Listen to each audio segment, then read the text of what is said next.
Mount Abu 3 દિવસ પ્રવાસીઓ માટે પ્રતિબંધ છે, ત્યારે રાત્રે 8:30 થી સવારે 6 વાગ્યા સુધી સંપૂર્ણ રોક લગાવવામાં આવી છે। ભારે વરસાદથી આબુ રોડનો માર્ગ તૂટી જતા નિર્ણય લેવામાં આવ્યો છે। માઉન્ટ આબુના સબ ડિવિઝનલ ઓફિસરનો આ નિર્ણય છે।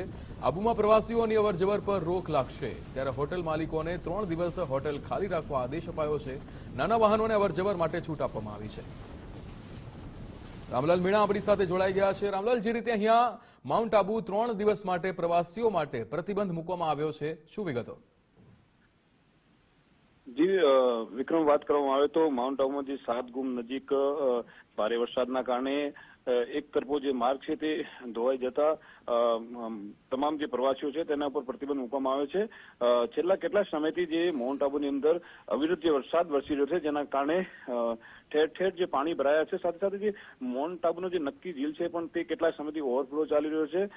પહાડી વિસ્તારમાં જે ધોધમાર વરસાદના કારણે માઉન્ટ આબુ જતા માર્ગ એક તરફો માર્ગ હતો તે સંપૂર્ણપણે ધોવાઈ જતા જે મોટી ઉમટી ખાઈ પડી જતા તે વાહન ચાલકો પર પ્રતિબંધ મૂકવામાં આવ્યો છે। માત્ર જીવન જરૂરિયાત જે સામગ્રી છે એના માટે પરમિશન આપવામાં આવી છે, ત્યારે રાત્રિના સમયે 8:30 થી સવારે 6 વાગ્યા સુધી સંપૂર્ણપણે જે માર્ગને બંધ કરી દેવાયો છે। છેલ્લા કેટલા સમયથી જે વહીવટીતંત્ર દ્વારા જે રોડને સમારકામનું જે કામ હાથ ધરવામાં આવ્યું છે, પરંતુ ભારે વરસાદના કારણે ક્યાંક ને ક્યાંક તેમને અગવડતા પડી રહી છે। ખાસ કરીને વાત કરવામાં જે લોકલ છે તેમનો જે આધાર કાર્ડ ચેક કરીને તેમને પરમિશન આપવામાં આવી રહી છે।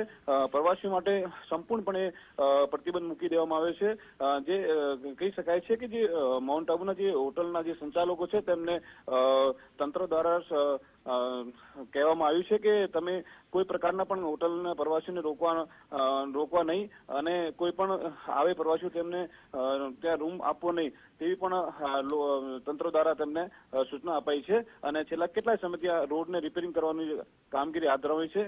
3 દિવસથી તો સંપૂર્ણપણે આ માર્ગને બંધ કરી દેવામાં આવ્યો છે, પરંતુ આજે બુધવારે જે એમની બેઠક તંત્રની બેઠક બેસવાની છે તેમાં નિર્ણય લેવાશે કે વાહનો પર અવરજવર કરવી કે નહીં।